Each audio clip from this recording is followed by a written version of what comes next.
What do you take away from everything yesterday as the kids? It was a great experience for a lot of us who have never been to the National African American History and Culture Museum to get that experience, to understand history that's part of the fabric of this country, and like you said, to bring the kids around to just kind of mix and mingle. They seemed like they had a really good time, and then when we all kind of congregated in, I think it was the culture exhibit, they had a lot of crazy questions and just energy that was exactly what we were trying to accomplish with the whole day. So I think everything turned out great. What questions jumped out to you? Too many to Rolodex, but I think all in all, the kids from Seat Pleasant and from TAPS and everybody that was involved, I think had a great time and understood kind of the reason we did what we did. Your favorite moment?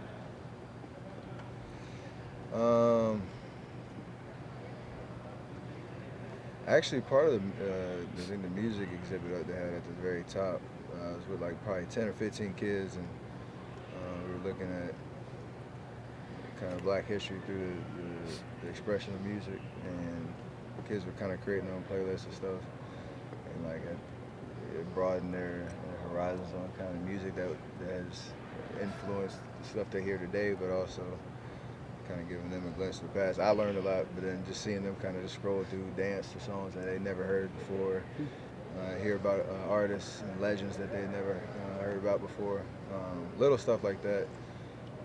Hopefully they learned something as well as had a good time. Sully this with a basketball question.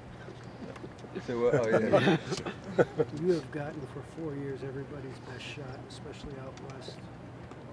Does Houston feel any different from some of the other teams that have come at you?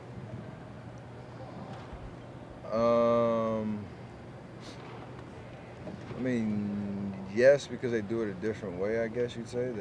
They adopted the power of the three ball and trying to use that as a main weapon, and obviously with James and CP together. So, honestly, we know that they're playing well. We're chasing that #1 seed and keeping tabs on how they're playing and whatnot. But at the end of the day, we got a lot of time left before we have to face them again. So we know that they're serious, but so are we. You've been following some of the confidence coming out of Houston's camp. What are they supposed to say? I mean, like, if I was in the same shoe, I'd say the same thing. we probably were saying the same stuff like 4 years ago when we were chasing our first championship. So I would either think they were lying or be seriously concerned if they were saying anything different. And what is being rumored they're saying, and the confidence and all that stuff. So it is what it is. How does the team react to that, if any at all? Probably the same way I just said. Yeah. Like, what else are you supposed to say? Right. I mean, I'll hold that question like, who's the best in the league at this position? Who feels like they're the best? Who, whatever. When it comes to individuals, teams, all that stuff. There's so much time before we actually can battle out in the court, not just with Houston, with all the other teams in the West that we'll be fighting for that conference championship. So everybody's got to have that confidence, whether it's rational or not. I'm curious what you've taken away from since September when you said you didn't want to go to the White House. You got your target of a President Trump tweet to today. Is there something that you've taken away from that experience from beginning to end? I think generally how unifying it's been with the conversation around how sports is kind of mingled in with not just with politics, but just change in society. I mean, everybody has a voice. I think when you come to the arena tonight, you'll see people from all different walks of life, all different backgrounds, enjoying entertainment and sports on the court, but it brings people together, and I think that's kind of how it's manifested itself in this whole conversation.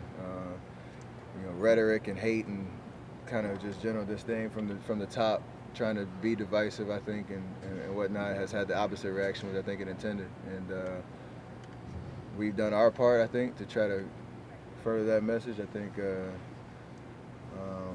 as you know, guys around the league understand the power of their voice, and having each other's back and really trying to, you know, like we always say, just spread love and positivity. I think that's been the biggest thing that I've noticed in the last year, 8 months, to a year, and that's healthy. I think that's what we're all trying to accomplish.